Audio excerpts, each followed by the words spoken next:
Ladies and gentlemen, welcome again to JLC Media. My name's Ray. I'm the founder of JLC. This is Colleen Sullivan. She's our Chief Operating Officer. This is one of our mentors and associates. And Terry, tell us a little bit about your background, because I don't see you enough. Tell us a little about who you are.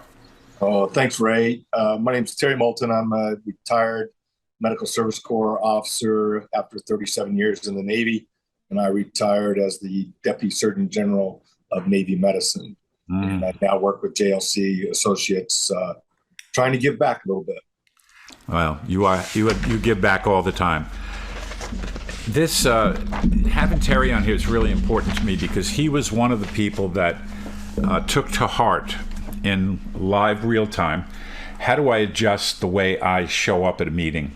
So we're going to talk today about asking ourselves a couple of essential questions that would help me set the stage for how I'm going to show up at a meeting. I'd like to develop an understanding with you that some of the behaviors that I exhibit at a meeting are subconscious and unconscious. And at the end, I would like each of us to think of one question I need to ask myself, or two or three, a couple of questions to ask myself as I'm going to this next meeting, either virtually, Zoom, Google Meets, whatever you're going to, Microsoft Teams, whatever one you're going to, because sometimes I orient myself in a way that makes me a less valuable member of the meeting. Colleen, what are you hearing me say? What are you thinking? Sure, what I heard you say today, we're going to be talking about really kind of what are some questions we can ask ourselves to get us ready and focused on a meeting, whether we're running the meeting or being a participant.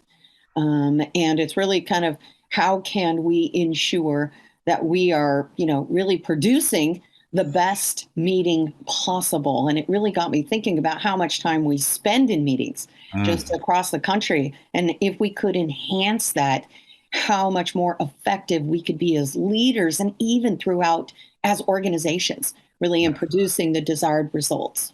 Yeah, that's great, Colleen. Colleen and I and Terry follow this literature, and it's a really scary number. It's somewhere between 70 and high 80% of the studies that are done where people say 70 to 80 something percent of the meetings I go to are not worth it. I wasted my time. I took time away from my real work. So it's just that's a great comment. Thank you. Terry, what did you hear? Any more? Just to sort of pare it down, what one thing can I do for the meetings that I'm going to? And part of that's what we'll be sharing in this meeting.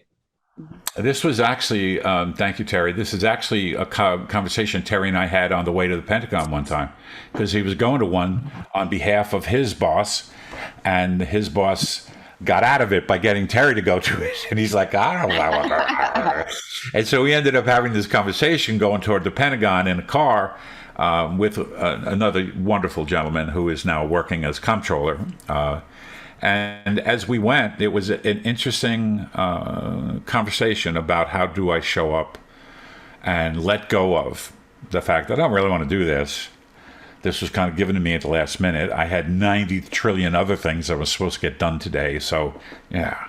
So I think showing up and truly bringing your best self. So that's kind of what this is, to bring my best self. And notice how Terry characterized that. What can I do? What can I do to bring my best self to this meeting? So that's kind of the provocation. So what is a question that I would say, I want to do my best. So here's how we'll set it up. Here's a question I'm going to ask each of my colleagues to respond to. You're going to a meeting, and I want you to reflect on, did I do my best to blank? Did I do my best to blank? What pops up first, Terry? Did I do my best to learn in the meeting what I can do and what do I need to do differently going forward? Yeah, so you notice on that one, that's a great one. I wrote it down, so it's a great one because a lot of times people go to meetings and they are kind of hypnotized during the meeting. They don't really engage. They don't really play. And if you're actually there saying, wait a minute, what can I do about myself to make sure I find some meaning in this meeting? Again, searching for meaning. Find some meaning that allows me to behave differently when I get back to the office. That's really, really good, T. What about you, Colleen? Did I do my best to...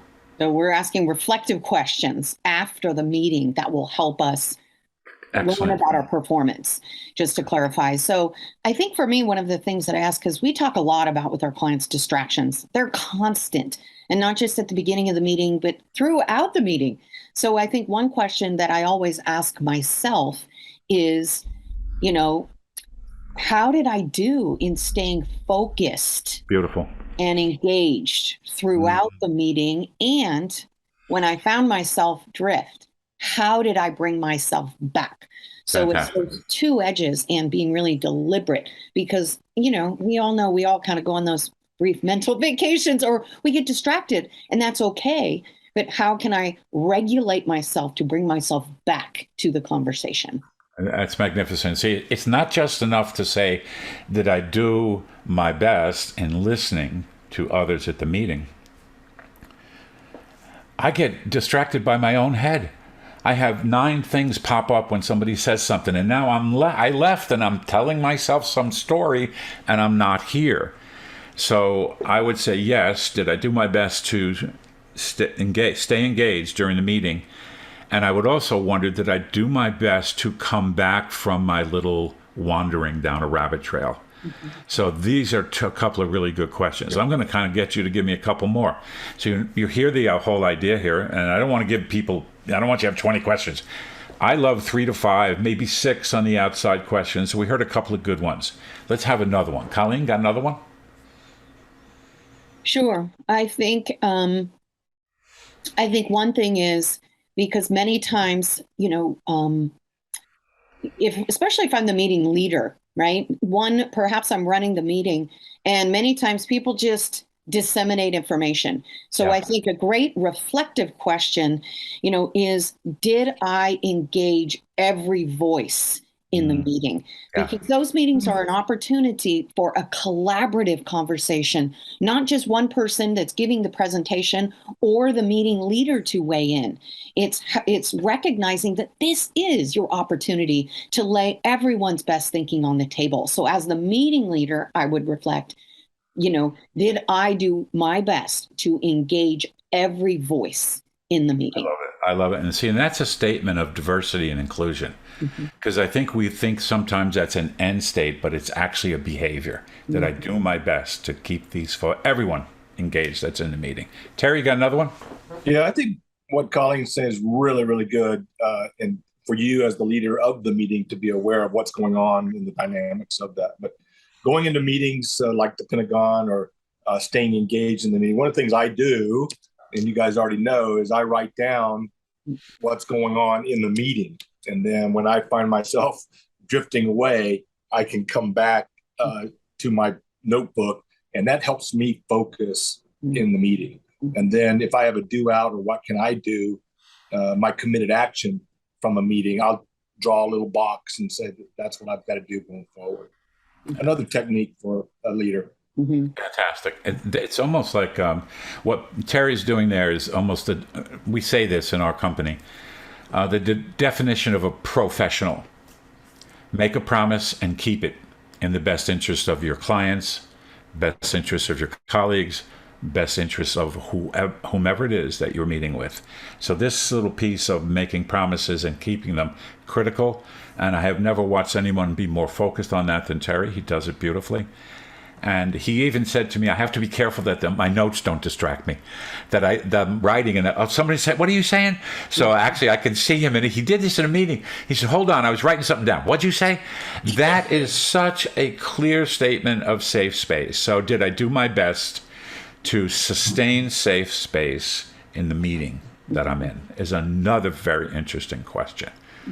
Well, I think we've got a few on board here. I want you guys to be thinking about this. I'm going to leave you with one that I attempt to do today. And I would have to give myself a check mark on the plus side. Did I do my best to acknowledge my colleagues, confirm that I understood, and respond respectfully?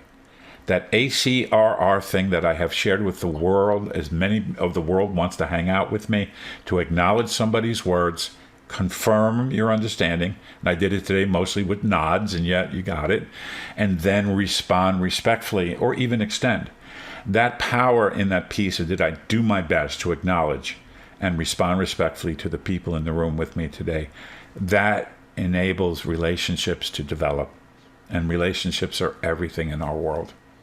So, as we always do, tell this listener who's sitting in East Jabip, here is one thing I want you to think about practicing. One question that I really think of all the questions we brought up, let's just give them one that resonated most with you. Terry, which one resonated most?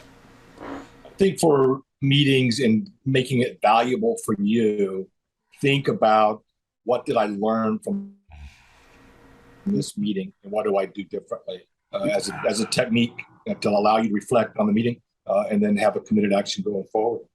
I love it. Did I do something? Did I learn something that would then I could transfer into my practice when I return to my practice, or even immediately after the meeting? Some things can be done almost instantly. That's great, Terry. Thank you. Colleen?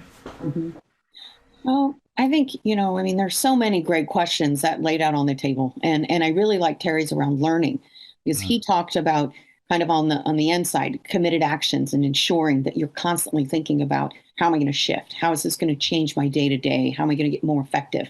And I really like that piece. I think the other piece, when he said it originally, what I thought about was, how am I going to show up and suspend certainty so I'm open to listening to alternative perspectives? Because I can't learn a new way, and I can't listen to what Terry has to say if I'm constantly in my mind judging or closing him off, or I'm pissed off about the last meeting because he didn't, take my idea and run with it. So I think that's an internal piece that I think we need to be mindful of, is how am I staying in a space of curiosity and not judgment, where I'm suspending my certainty and I'm really open to listening and understanding an alternative perspective. That's just beautiful, Colleen. The gentleman that taught us dialogue was David Bohm. And he used to, these are old-time analogies, but he said it was like putting your clothes out on a line. You suspend all of your thinking. You suspend all of your assumptions. You suspend where you are. By the way, that's a statement of vulnerability. If I can't suspend my current belief structure or my current attitude, I can't put a new one in there. I can't learn something new. There's so much to this work about suspension. Beautifully stated by both of you. Ladies and gentlemen, thank you for being with us today. I hope wherever you were going today, the gym or driving in the car or sitting at home with a cocktail, however you did it, I hope you enjoyed this one. It was really wonderful being with my friends and colleagues again. Thank you for being with us, and take care. Sincerest thanks for listening to this episode of the Everyday Leadership Conversations podcast. The Jorgensen Learning Center offers a variety of programs for individuals and organizations to enhance their communication and leadership skills. To find out more about programs and upcoming webinars, check out our events page at gojlc.com.